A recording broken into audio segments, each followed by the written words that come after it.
yisanze ari impumyi nawe ubwe ntacyo yakora kugira ngo arebe. Murabizi ntawe ugena uko avuka, uko niko Nyambo yisanze atabona ari impumyi. Nuko ari mu muhanda agenda akoresha inkoni y'abafite ubumuga bwo kutabona, mu rujijo n'ubwoba bwinshi kubera kutamenya kugenda wenyine, yisanga asagariye abantu bibereye muri gahunda zabo. Aba ari abasore babiri baba bahagaze mu muhanda, n'uwitwa Yves ndetse na boss we Yannick, bagerageza kubaza uyu mukobwa ikimuteye kubasagarira muri ubwo buryo. Nawe atazuyaje mu bwoba bwinshi ababwiza ukuri ko atabona, n'ubu bitewe n'uko bamubonye bagerageza guhita bamwumva kuko baba babona afite inkoni iri kwifashisha imuyobora. Nuko Yannick rero uba ufite umutima mwiza atazuyaje yahise amusaba ko yamufasha kumuyobora akamujyana aho agiye. Nuko Yannick yahuye na Nyambo bwa mbere, akaba ari nayo episode ya mbere y'iyi filime ya My Heart yashyizwe ku rubuga rwa YouTube.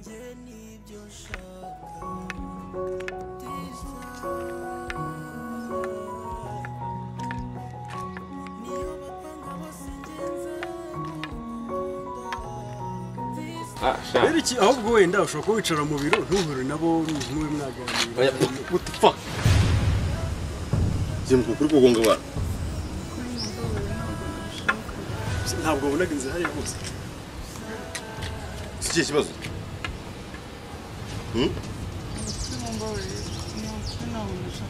Kuza ukagonga abantu hariya ntihari hari inzira ntiwayirebaga. Ubona?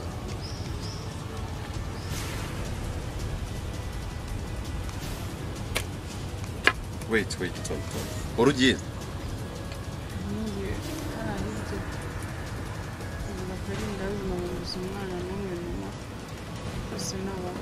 Usura. Sifashe ujya kwa usanzwe ujya wese.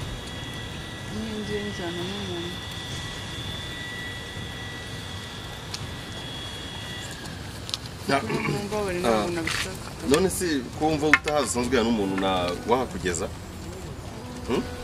Arashobora gutwaye? Oya ntago mwamutugoye. Ntago mwamutugoye nuko kugeza aho ngaho imbere Ubwo ngo afite amafaranga ko yaje. Ugura amafaranga se. Ndagenda nkarifata nyine. Ntago ajya ari inyuma kode nyine nazabona igiceri marimo cyangwa ukazakimwambura. Okay.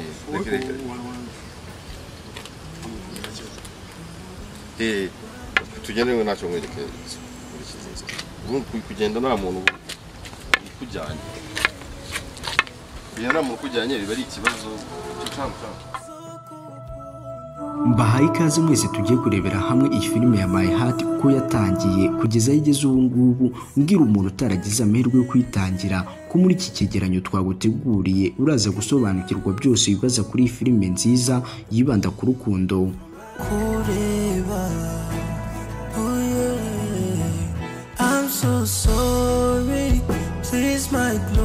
Natangiye mbabwira inkuru ya Nyambo yuko yisanze atabona akaza no guhura na Yannick. Ese aba bombi inkuru yabo muri iyi filime ndi yihe? Yannick ni umusore w'igihagararo uba yaravukiye mu muryango wifashije mu buryo bwose bushoboka. Gusa nawe ubwo akaba ari umukire ukomeye kuko aba afite kampani yashinze aho aba afitemo 80% naho ababyeyi be bafitemo 20%. Aba ari umusore uzi kwicisha bugufi mu buryo bwose bushoboka. Kuva Yannick yamenyana na Nyambo yahise yiyemeza kumuba hafi, gusa kumuba hafi afata umwanzuro wo kwihindura. Ndavuga uko azamwiyereka ndetse n'abamuba hafi nk'umuryango we abereka ko afite ubushobozi buke, ndavuga kwigira umukene. Akomeza n'ababwira ko akora akazi k'ubuyede. Birakabyarabuze abantu twajaga dukora ikiyede, inzu twaje kuyubaka yararangiye.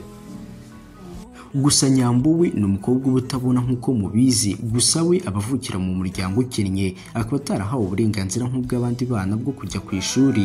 Murumva ko yirirwaga mu rugo. Yannick rero yamugiriyeho umugisha akomeza kumwitaho, biza kurangira uyu Yannick amukunze. Gusa Nyambo we ntiyabyemera bitero twatsi. Yumvaga ko bidashoboka ko umuntu muzima udafite ikibazo na kimwe yakundana n'umuntu ufite ubumuga bwo kutabona. Gusa Yannick akomeza kuba hafi Nyambo ndetse akomeza kugerageza gukora buri kimwe kubwe.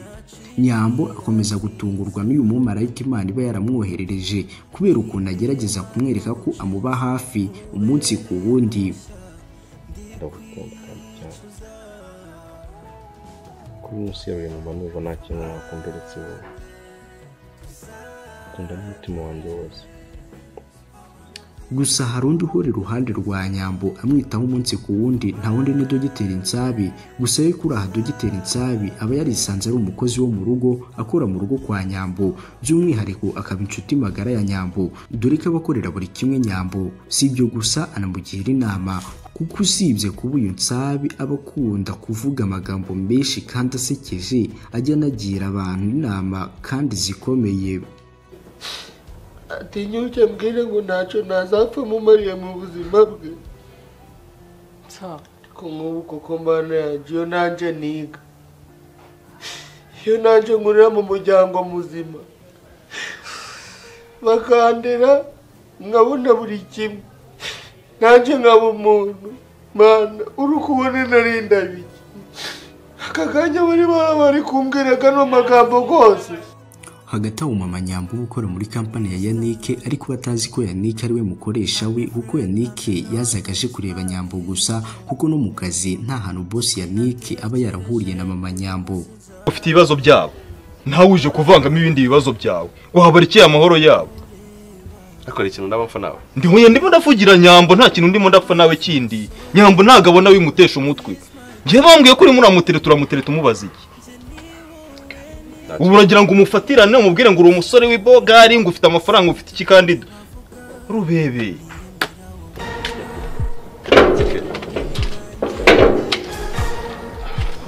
Peri ndimo nyine musobanurira mwaramwirukanye hano navyo hano nagenda. Hari ikindi? Bihagarutse hano. Nta kibazo. Ajya mama ntiyamwirukanye. Ikibazo kirahari mwana, barakwirukanye hano mubazi iki hano. Mama. Oya. Yannick inshuro zose yazaga kwa Nyambo baramutukaga bakamubwira amagambo menshi mabi kubera ukuntu aba yambaye nabi, bigahuza nuko yavuze ko akora akazi k'ubuyede. Dusubiye inyuma gato kuri mama wa Nyambo, manager wo muri kampani ya Yannick yaje kumwirukana biturutse ku gahusa gato yarakoze ko gusinzira mu kazi kubera umunaniro yari afite ndetse n'izabukuru yaragezemo. Gusa Yannick we ntiyarabizi ko nyirabukwe we yirukanwe muri kampani ye, dore ko abatamuzi. Manager wa kampani aza kumenya ko umukozi yirukanye ari mama wa Nyambo kandi asigaye akundana na Yannick boss wa kampani. Ubwo nyine yirukanye nyirabukwe nibo byumva neza. Bibi bibazo bikomeye ubwo manager yamenyaga ko yirukanye nyirabukwe wa boss, agerageza gukora uburyo bwose bushoboka ngo arebe ko uyu nyirabukwe wa boss we yagaruka mu kazi. Gusa ubwo yageragezaga kumugarura yasanze uyu nyirabukwe wa boss rwose yaravuye muri mode y'akazi. Gusa Yannick ibaza kubimenya ko nyirabukwe we yirukanywe muri kampani bimubera ihurizo rikomeye, bitewe nuko nawe yari mu bibazo bikomeye by'uko yaratangiye gukekwaho ko ari we mwarimu. Ni utubazo nka dukeya nari nshaka kugira ngo nkubaze. N'uwo wansubiza icyo uransubiza nicyo ndajana, sico?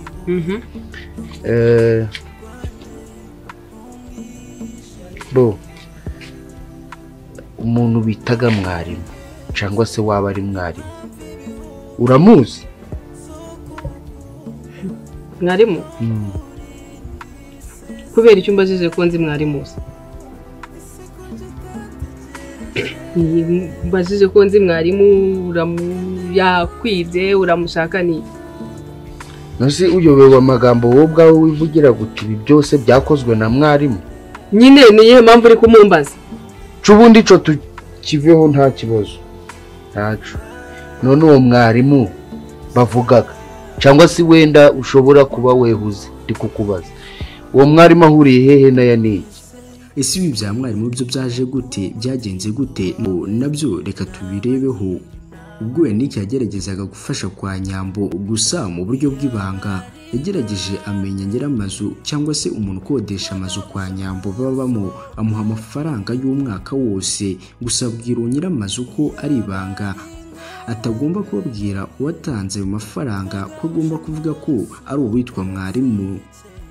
Muri iyo minsi nibwo kwa Nyambo bakomeje kugira amatsiko yo kumenya uwo mwarimu wabishyuriye inzu umwaka wose, bihuje nuko Yves yirukanye mama wa Nyambo muri kampani. Urumva ko bari mu bukene rwose, ayo mafaranga y'inzu yatanzwe akenewe. Yannick rero kugira ngo ababarire Yves kubera ibyo yamukoreye yahise amufatirana amubwira iby'uko bimeze kandi ko agomba kumufasha akitwa mwarimu kugira ngo ibyo yakoze ari byitirirwa. Ndavuga Yves nawe atazuyaje arabyemera kuko nawe yari mu mazi abira yo kuba yakwirukanwa muri kampani kubera kwirukana nyirabukwe wa bosi we. Yves akajya ajya kwa Nyambo bakamufata neza nk'umuntu ufatiye runini umuryango wabo kubera ko baba baramenye ko ari we mwarimu. Gusa Yannick uba arakoze ibyo byose ntacyo biba bimubwiye kuba umukozi we ahabwa icyubahiro cyagakwiye kuba icye kuko hari intego aba afite kugeraho kugira ngo arebe Nyambo se aramukunda ndetse n'umuryango we baramukunda ari umukene. Urukundo rwabo rurakomeza rurakura cyane. Yannick akabona ko igihe kigeze cyo kujya kwerekana uyu mukunzi we akamwereka ababyeyi be. Hagati aho ku rundi ruhande hari umukobwa witwa Natasha uba barakundanye na Yannick mu bwana bakiri bato gusa we kuraha aba yaragiye hanze ndetse ari naho yize amashuri. Gusa mu minsi Yannick aba ari gutegura Nyambo ngo azajye kumwerekana ni nabwo uyu Natasha bari kwitegura kugaruka mu Rwanda kandi abafite gahunda yo kuzabana na Yannick. Gusa Yannick akomeza imyiteguro yo kuza kwerekana Nyambo.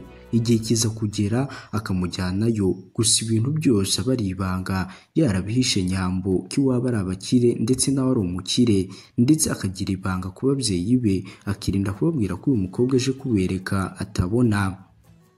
Nyambo utazi kuvuga amagambo menshi ndetse ubu unavugisha ukuri cyane ku kintu cyose abajijwe nuko yatangiye kubazwa na Suzy ibibazo byinshi gusa Yannick agahita yitanguranwa akamusubiriza agerageza kugira ngo yemeze ababyeyi be ko umukobwa yakunze arenze. Mu rugo ntakananye atuye hano hepfo n'abaturanyi. N'abaturanyi bakomoka he? Shatse kuvuga iwawe nyine aho wavuga kavukire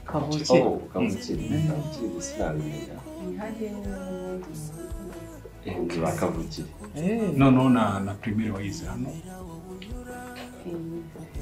segonderi yayize muri Kenya ni naho na universite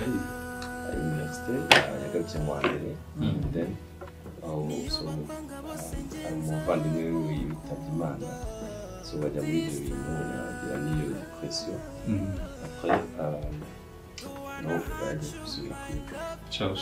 Hagati aho Nyambo yashatse kujya ku bwiherero Yannick aramujyana kugira ngo ibyo bitamenyekana.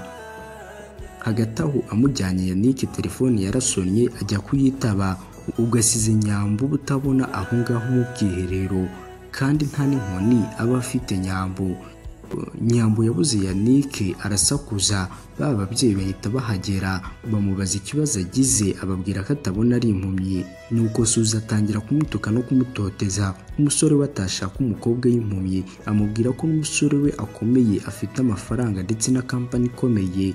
Nuko Nyambo yahise amenya ibya Yannick byose anumva ko avuye mu buzima bwe kubera yamubeshye byose ndetse n'umubyeyi we amubwiye ko atamushaka kuri Yannick. Nuko Yannick aje asanga yasandaye byose yahishaga byamaze kujya hanze yaba ku ruhande rwe ndetse na Nyambo. Nyambo yahise ataha gusa ataha yumva ko ibyo na Yannick birangiye. Yannick yakomeje kujya kwa Nyambo ngo arebe ko yamusobanurira byose birangira byose bibaye ubusa. Nyambo adashaka kumva uyu Yannick. Hagati aho wa mukobwa Natasha nababwiye yaje mu Rwanda ababyeyi babo baremeranyijwe ko Natasha naza bazamushyingira bakora ibishoboka byose ngo Yannick amukunde biranga bikaba iby'ubusa kuko Yannick aba yaramaze gukunda Nyambo kandi nta wundi mukobwa yakunda. Yannick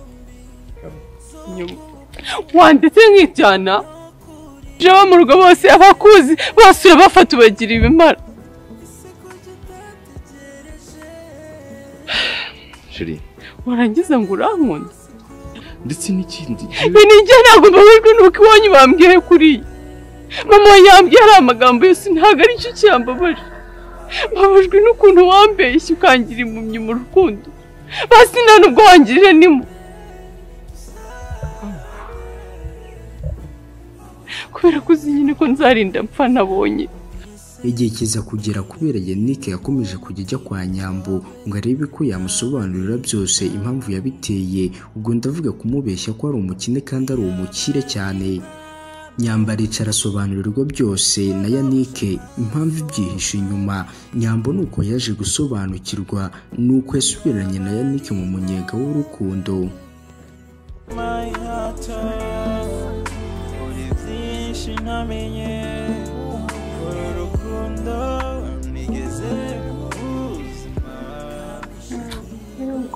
Sa Nyambo ni wowe sinabaye iki burya uri mwiza gutya. Dukomeje kurebera hamwe ishusho y'ibanze y'iyi filime ya My Heart, tujye kuyitwa Devu. Devu nawe n'umusore ubukora muri kampani ya Yannick, ni umusore w'igihagararo kandi nawe ubutuje, gusa nawe ahura n'ibintu byinshi, ndavuga intambara zitoroshye yaba mu rukundo ndetse na kampani abakoramo, udasize n'ubuzima bwe, ubwo ndavuga umuryango we, by'umwihariko mama we, dore ko aba afite n'uburwayi bukomeye kandi Devu ari ugomba kumwitaho. Devu mu buzima bw'urukundo aba yarabanje gukundana n'uwitwa Nana, gusa Nana kuri iki gihe aba ari umukobwa w'ingare uvugira hejuru, ugira amahane, udatinya gutuka uwo ari we wese. Devu rimwe na rimwe yazaga aje kureba umukunzi we Nana, yahahuriraga na boss we Yannick kubera ataramuzi bitewe n'uko yabaga yihinduye yambaye imyenda mibi, ndetse n'ubusanzwe Devu akaba ataramuzi, yaramutukaga akamubwira nabi, azi ko ari mayibobo nk'izindi zose, atazi ko ari we boss. Ntawe uje kuvangamo ibindi bibazo byawe, wahabarikiye amahoro yabo. akora ikintu ndabapfa nawe. Ndihuye ndimo ndavugira Nyambo, nta kintu ndimo ndapfa nawe kindi. Nyambo ntago abona wimutesha umutwe. Ngiye bambwiye ko uri muri turamutere tumubaza iki. Ubu uragira ngo umufatirane umubwire ngo uri umusore w'ibogari, ngo ufite amafaranga, ufite iki kandi rubebe. Igihe kiza kugera Devu akamenya ko yatukaga yari boss we, birangira n'akazi akabuze kubera gutuka boss we, gusa kubera Yannick aba ari umuntu mwiza, birangira babariye Devu akagaruka mu kazi. Gusa kuri aha Devu ababana na mama we yaramukwiye mu cyaro kugira ngo ajye amwitaho, amumenyere ubuzima.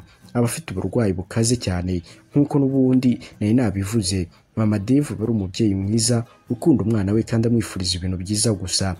Mama Devu abakunda kuganira ndetse akunda kuba yisekera. Ikindi namuvugaho nuko Mama Devu ubwo yageraga i Kigali yabonye ko umwana we ari umukire cyane, atangira guhamagara abantu bo mu cyaro akabiyemeraho, akababwira ko umwana we yakize, dore ko no mu cyaro baba bamwita mama kaminuza. Gusa Devu yakumva mama we yiyemera akabura icyo yakora. Muraho ni amahoro. Ngaho nanjye ndahoma. Ndaho ni amahoro, maze koroherwa. Yego ndi kuri telefone, ubu mfite telefone ya yindi henze, ya yindi nimero ya mbere muri za telefone, imwe nimero ya mbere iza kuri zindi zose.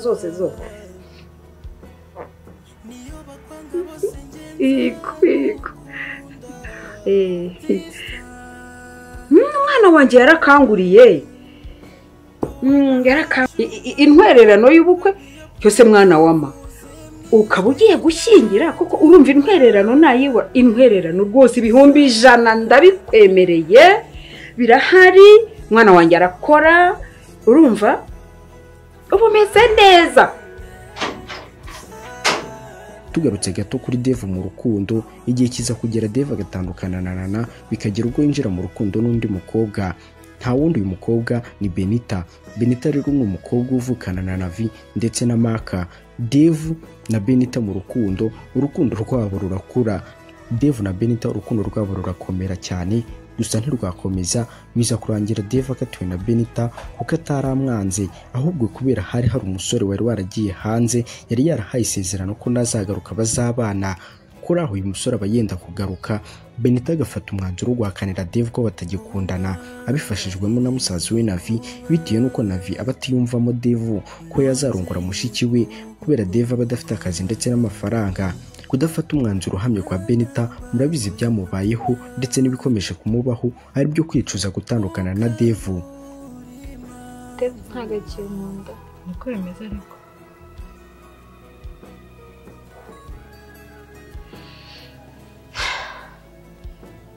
Ariko nabikoze nkubwira ese ubundi kuri iki ugiye gihe kundana no mu diaspora ngo umushakaho ibiceri niba ari ibiceri niba ari ibiki okay narakushije ndabizi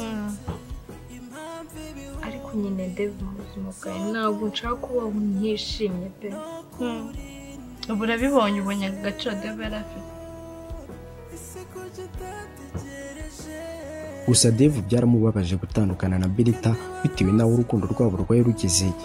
Gusa Dave nawe byaramubabaje gutandukana na Benita bitewe n'aho urukundo rwabo rwari rugeze. Gusa nawe ntiyacika intege mu gukora icyatuma asubirana na Benita. Nibwo inshuti magara ya Benita yitwa Bella yabimenye igira inama ndetse anayibwira Dave kugira ngo arebe ko basubirana. Nibwo bigiriye inama y'uko bakundana gusa atari ibya nyabyo, ahubwo icyo bashakaga ari ukugira ngo barebe niba Benita kimukunda.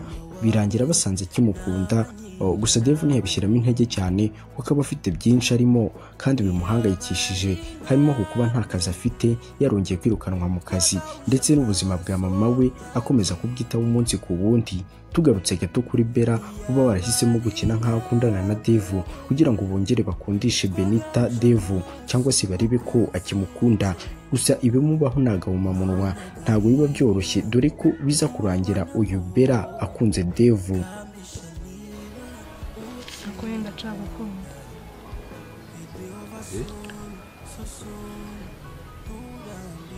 Bella.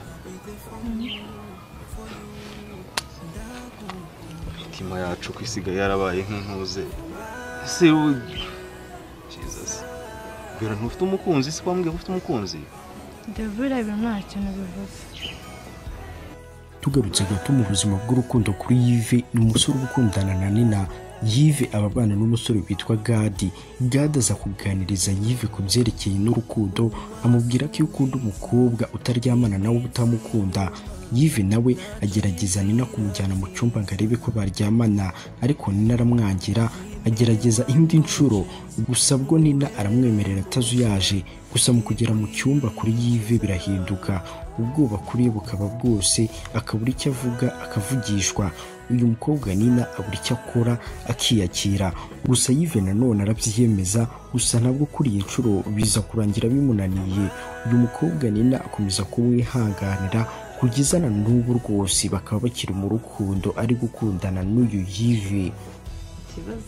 Ubu turaguma gutya paka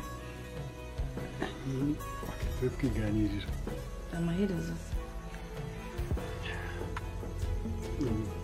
ariko ndikumva ndi no gushyuha. Ubaye iki aka kanya ukuntu isubira we? Ubaye iki? Nyine tuba twiganirira wenda ubukonje buri buze kuza, cyangwa njye gukingura idirishya.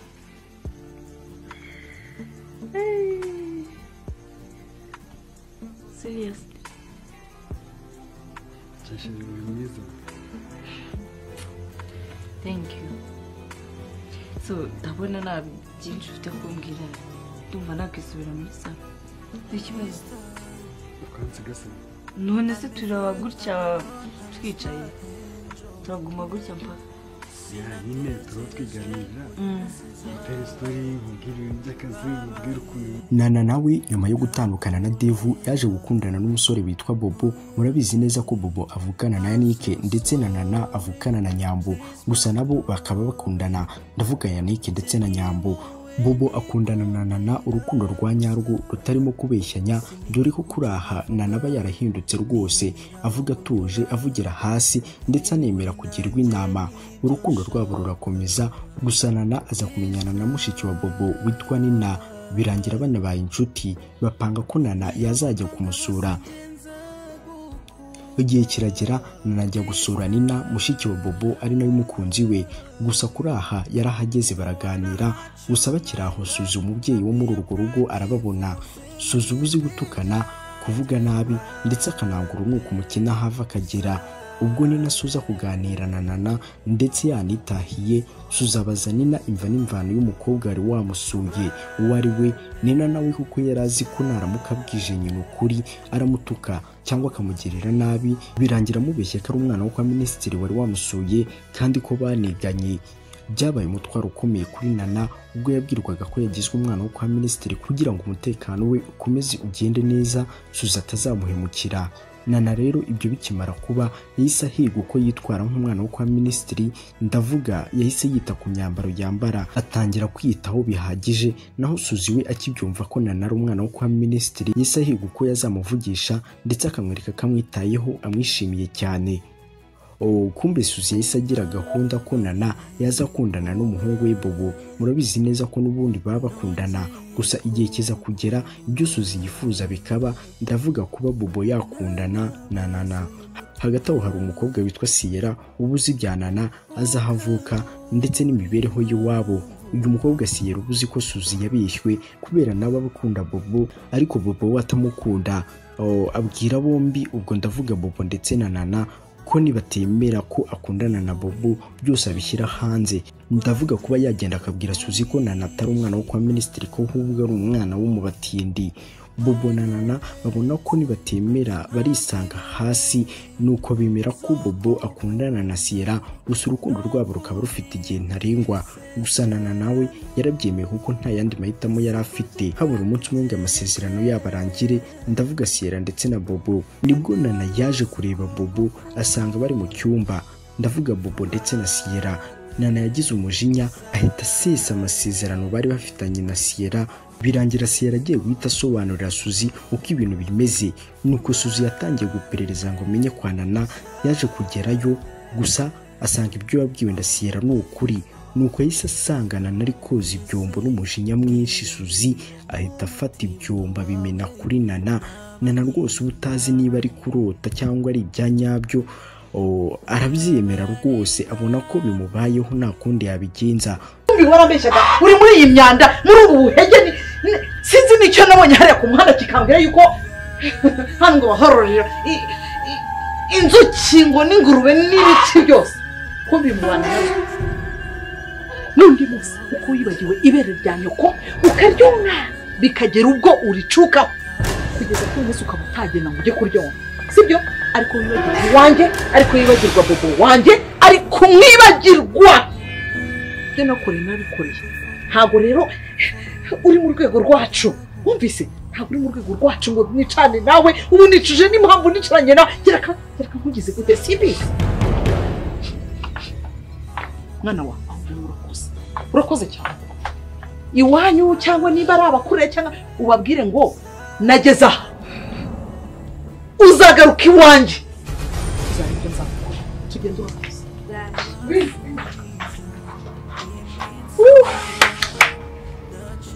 Hi. Umeze neza se? Ariko ukubera nibaje impamvu iyi bakora ikumenyeho. Bana atakubabariye se?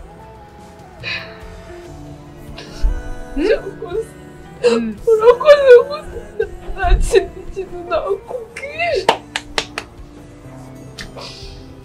Mr. Tubusa. Nako buraburaga iminsi 2 n'amasaha gusa. Irakunaniye kwihangana. Narabikubwiye ngo uri hasi.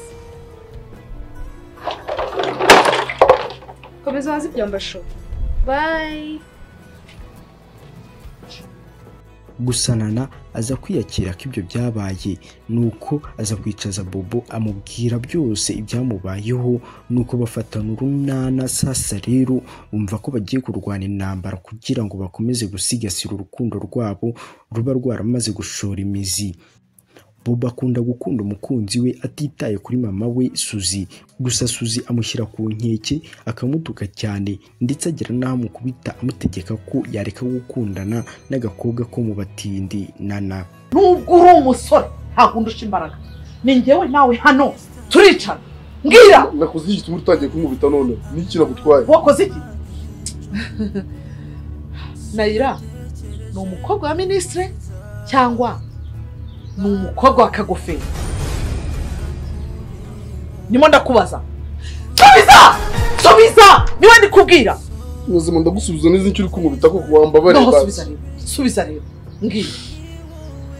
Kuki wambeshye? Warusko ntazabimenya. Rero kuntu yasaga hano nkamwitaho, nkamugirira gute? Ko muri murabeshye ngo umwana minisitiri atari we. Ari mwene Kagofero atari na Kagofero. Bwira! Njyewe nigereyeyo yararajyanye arajyana neza arahanyereka neza ngiye sanga yo arimo aroza utwombo mu kabasi kacitse yaba data wembega ukajya ahantu ameze kuriya muri uriya mwobo akaba ari ujye gushaka umukobwa ukanyereka ngo uyu nguyu ni fiance wanjye umubwira niki utankubita sibyo ndakubaha urabizi okay no kukwita mukimana nakwica wumvise nakwica urumva nica nyine nakwica ubuzima nakwica inshuti gusa dore ukwasi dore uko ameze ntasoni uratinyuka ukazana ibuza umwanda hano mbona umukazana urampombeye n'ubundi byewe urampombeye pe hasoni ukaza kumesha imyaka hafi umwaka wose azana nkamwakira nk'umukobwa wo kwa minisitiri nkamwakira nanjye nkishyira mu mwanya atari byo nimba se rero akunda bagira bigenze gutya waramukundaga wishe niba wakwibyariye tereka mwishe nijya wakwibyariye wakigorye uretse kunkubita ngo uretse uragira bigenze gute ngiye umva ikintu ushaka ndashaka ko bihita birangirira aha niyongera no kwibeshya kaza uzareba hasi. Abandi navugaho ni Chris na Kelly. Chris ni umusore w'igihagararo w'umuhanga uvuga atuje ndetse mu byo akora byose ubona ko abikora n'ubwenge budasanzwe. Chris aba ari umudogiteri dore kandi nabo baravuye Nyambo ndetse n'abifashijwemo n'umuforomokazi witwa Claudia nawe rwose ubona ko witurije. Gusa kuri aho ubwo Claudia aba yaraje kwita kuri Nyambo uri kuvurirwa kwa Chris yishimira cyane dogiteri Nsabi bitewe n'uburyo uyu Nsaba musetsa, dore ko Claudia akunda umuntu umusetsa. Hakibazwa niba Claudia azakundana na Nsabi bitewe n'uko Claudia yifuza umukunzi usetsa nka Nsabi. Chris rero ukundana na Kelly, gusa kuri aha kugira ngo Kelly akundane na Chris byanyabyo biba ari ibintu bigoye kuko n'ubusanzwe Kelly aba afite umukunzi, ariko kubera umukunzi waba ari umusirikare witwa Willy bigora Kelly kuba wenyine, niko gufata umwanzuro wo gukundana na Chris. Gusa bitangira atamukunda byanyabyo, ariko igihe kiza kugera akamukunda byanyabyo kugeza naho abatakibuka umukunzi we wa mbere Willy wa undi nababwiye w'umusirikare. Look at that smile. Come on. Smile for me. Come on, love. Come on. Usiku irakaje ukuntu usa nk'igipupe by'ipupe byazaga mu myenda y'abana kera. Chris ntabwo nishimye. It's okay. Put on that smile. Sibyo? Niyo ntwaro ya mbere ufite hano. Okay? Umariza gutuma umusakeresha. Cyane. Niyo mpamvu uri secretary bika. Biri muri job purview yawe. Sibyo? And then finish what you finish. Eravindimwe na Nyambo ndetse na Nana. Gusa Pere kuri aha habanza gukundana na Navi murumuna wa Maka. Gusa Navi aba yaratinda Pere. Gusa igihe kiza kugera aba bombi bagatandukana. Pere nibwo guhita ajya mu Burundi. Umunsi umwe atashye, ndavuga aza mu Rwanda, abagizi ba nabi bamwaka ibyo yari afite byose. Gusa Maka ari wayibonye nubwo atarazi uyu mukobwa yaramufashije yirukankana abajura kubera bazi no kurwana, arabakubita akabaka ibintu byose bya Peri ndetse akanabimuzanira. Ni nabo bamenyanira bagahana nimero bakajya bavugana, nuko batangiye kujya bavugana ndetse banamenyana byimbitse biza kurangira banakundanye. Gusa mu kuba Maka yamenyanye na Peri ntiyigeze amenya ko Peri yigeze gukundana na murumuna we Navi. Murabizi ko Navi yabanye na Peri igihe kinini igihe Maka atarahari. Kibaza igihe Maka azamenya ko Peri yakundanye na Navi ko banabanye ndetse n'umwana yabyaye ari uwe bikaducanga. Ndetse nkaba nakubwira ngo mureke dutegereze turebe amaherezo, ese bizagenda gute, ese bizarangira Maka bimenye. Dukomeje mureke turebe no mu muryango w'inshuti magara yo kwa Adolphe ndetse na Suzy. Ubwo ni kwa papa Natasha ndetse na mama Natasha aribo babyara Natasha ndetse na Scott. Gusa Scott akavuka kuri se gusa. Uyu nawe bitangira ari umuryango ufite ubukungu buhagije cyangwa se amafaranga menshi, ari nacyo kiza gutuma baba inshuti no kwa Adolphe ndetse na Suzy. Dore ko uyu mama Natasha yari n'umwiyemezi ukomeye ku rwego rwo hejuru, yumva ko nta hantu yahurira n'abatindi. Gusa bitihise igihe cyaje kugera bya bintu biratanaga barabibura. muri uko kubibura niho bigiye guca bugufi. Burya ikintu gishobora gutuma uca bugufi ni ukumva ko abantu bose ari abantu abakire atari bo bantu gusa. Ibintu rero byose bimaze kubashiraho n'inzu yo gukodesha batakibonera amafaranga kwa Adolphe rero nk'inshuti zabo rwose babatije inzu yo kubamo kuko nta bushobozi bari bafite bwo kuba bayikodesha. Aho nk'urwo rugo ndavuga kwa mama Natasha ndetse na papa Natasha bafite umukozi w'umukobwa witwa Nzayino, aba ari umukozi w'umukobwa gusa ugira amagambo menshi. Gusunyira Nzayino muri ibyo bihaha abona ko bitoroshye nibwo ahamabuje amafaranga y'umushahara baba bamuhibye ngo arebe ukuntu ahahamo ibyo kurya badakomeza kwicwa n'inzara. N'ubundi tukiri kwa papa Natasha ndetse na mama Natasha muri urwo rugo habamo umusore witwa Scott rero ni umusore uba waravuye hanze nyuma yo kubura umubyeyi we, ubwo ndavuga mama we. Amaze kubona ko atashaka ubuzima wenyine ngo abushobore nibwo yafashe umwanzuro wo kuza mu Rwanda kwa papa we. Gusa yahasanze Nyiranzayino umukozi wabo wo mu rugo, gusa yaje kumukunda birangira bakundanye. Umukozi wo mu rugo Nyiranzayino n'umusore w'umusirimu rwose bajya mu rukundo, ariko babihisha bakuriye ndavuga ababyeyi bo muri urwo rugo kugira ngo bimenyekane byagenze gute. Rero rimwe ubwo bari biriwe mu rugo bonyine Nyiranzayino ndetse na Scott, guhisha amarangamutima y'urukundo rwabo byarabananiye rwose. Scott yicaye Nyiranzayino araza amwicaraho ndetse Scott atangira kumwigisha uko bifotora. Bakibirimo papa Natasha yaraje arabanza arabareba ibyo bari gukora arumirwa, gusa kubera yari abifatiye cyari ikimenyetso ntakuka ko umusore we akunda umukozi wabo, gusa kubyihanganira byaramugoye. Murabizi ko n'ubundi papa Natasha abyara Scott, rero ko yakwemera ko Scott akundana n'umukozi wo mu rugo byaba ari ibintu bigoye. Byaje kuba n'ibintu bikomeye rwose, aba bombi barabicaza barabaganiriza, gusa ibyabo nabo ntituzi ngo bizarangira gute. Ni ugutegereza tukareba icyo filimi yacu iduhishiye. Nuko mwabitangiye umwereka ibiki ndako nabonye siko ndumbeshere nje nigeze ndebana nawe kandi ndakantu twareba hako Nyiranzayino nako ntabwo uri Nyiranzayino rikazabusenya ikindago nitambuke ukazaje ndeba nje nashakaga kukureba nje ubundi ndakubwira ko nakwemera nje uza abantu bandereta gukunda basa we ariko mwarasaze mu abazima cyangwa cyakubwira abantu bandereta gukunda batera amamodoka wowe naho. Haguruka mugende se mubtemana, haguruka genda.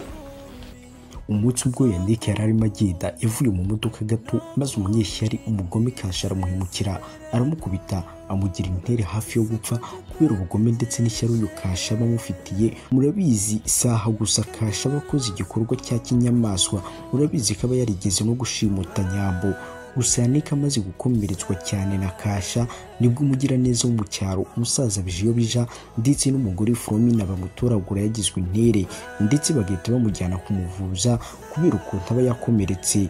Bamuvanye kwa muganga baza kumuzana mu rugo rwabo banamugira umwana mu rugo, atangira ubuzima bushya bwo mu cyaro. Gusa Yannick yari yaribagiwe ibintu byose, nta kintu na kimwe yibuka. Tugumye mu cyaro gato ngiye kubabwira aho Yannick aba yarisanze. Abantu baho ni abantu ki?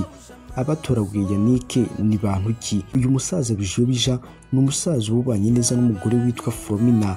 Ni abantu baba babayeho ubuzima bwa gikene cyane, dore ko n'inzu baba babayemo kwishyura biba bigoye ndetse no kurya biba bisaba kwiyuha kuya. Gusa Yannick akomeza kwakira kubaho ubuzima bugoye bwo mu cyaro. Ku rundi ruhande muri icyo cyaro Yannick ababamo hari umuryango ukodesha inzu y'aho Yannick aba ari kuba, ni uwitwa Muhinde ndetse n'umugore we, akaba ari nabo babyara Kasha. Gusa bari abantu bakunda ibintu dore ko bifuza cyane, dore ko baje gutwara isaha y'uyu Yannick babaga kwa Bijiyo bija mu nzu yabo. Gusa batwara iyo saha nk'ikiguzi ku bukode bw'inzu babagamo. Tuvuye mu cyaro gato mureke turebe uko byari byifashe iwabo kwa Yannick, ndavuga ababyeyi babo, abavandimwe ndetse n'abandi b'inshuti ze. Birumvikana bari bahangayitse kubye, noneho byagera kuri kampani ye bikaba ibindi bindi. Ku byiciro cyo kubura kwe cyagaragaraga n'umukunzi we Nyambo ntago aba abayeho neza kubera kubura umukunzi we, dore ko no kureba nawe bigorana kubera kubura Yannick, kandi murabizi ko operasiyo iba yaragenze neza kubera isezerano rero Nyambo aba yarahaye Yannick ko nta wundi muntu azareba bwa mbere, niyo mpamvu bigorana kandi bigakomeza kumugora. Iperereza ndetse n'ubundi buryo bwose byarakoreshejwe kugira ngo Yannick aboneke, ariko bikomeza kugorana. Kugira ngo rero Yannick aboneke rero murabizi ko Derrick cyangwa se Bucuri abandi muzi nka Mutekano ajya mu cyaro gusura ababyeyi be, gusa ahahurirayo n'uyu Yannick bakaba ari inshuti. Mwarabo barafatira isaha ya Yannick yaje guhura n'uyu Derrick banagura ya saha. Ubwo Derrick yongeye gusubira i Kigali yagiye kwa Nyambo ndetse asangayo Nyambo ndetse na Chris. Mu kubasuhuza ageze kuri Chris aramufata aramukomeza, kuko Chris yarabonye ko isaha yambaye ishobora kuba ari iya Yannick. Chris n'umujinya mwinshi n'uburakari bwinshi yakaniye uwo Derrick mu kumuniga ndetse no kumutera ubwoba, amubwira ko akeneye kumenya aho isaha yaturutse. Derrick yabonye ko nadakora ibyo bamubwiye arahura n'ingorane zikomeye, nibwo yemeye kujyana mu cyaro kwerekana nyiri saha. Biza kurangira Yannick bamugezeho, gusa nawe bamugeraho ahuye n'ikibazo cyo kwitura hasi kubera uruhurirane rw'ibibazo n'ibitekerezo byinshi yari agize. Murabizi ko muri ako kanya aribwo na Kashi yaramunyuzeho, yaramuciyeho rwose. Yannick akimukubita amaso bituma yibuka, ajya mu isi yo kwibuka ibyamubayeho byose, ari nabyo byatumye Chris rwose amugeraho amaze kwitura hasi. Yannick rero yajyanywe kwa Chris bajya kumwitaho, gusa agerayo atarabasha gukanguka. Gusa igihe cyarageze arakanguka, gusa mu gukanguka akanguka areba umukunzi we Nyambo. Mu byishimo byinshi wongera gusubira mu munyenga w'urukundo ndetse n'umukunzi we Nyambo. Ntabwo naguhaga. Okay, arakomeza kumbuza igororeka bari. Windi. Okay. Ntabwo cyangwa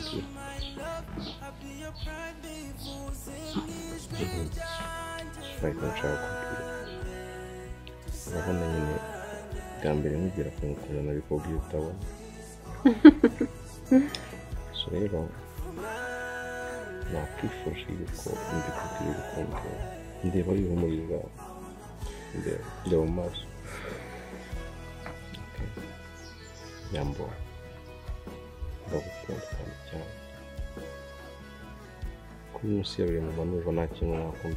Ntabwo nasoza ntavuze kuri kampani ya Yannick. Nanone ubwo Yannick aba adahari kampani ye iragenda igahomba ku rwego rwo hejuru, dore ko kugeza na n'ubu igihombo kitaragabanuka. Gusa uruhare runini kugira ngo kampani hombi byagizwemo uruhare na Suzy.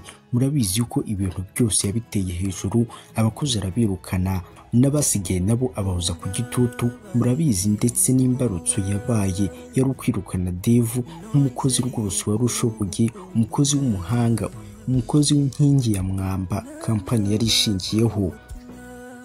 Baye mbashimiye urukundo mukomeza kwereka timu ya My Heart, mbabwira ko ibyiza by'iyi filime biri imbere.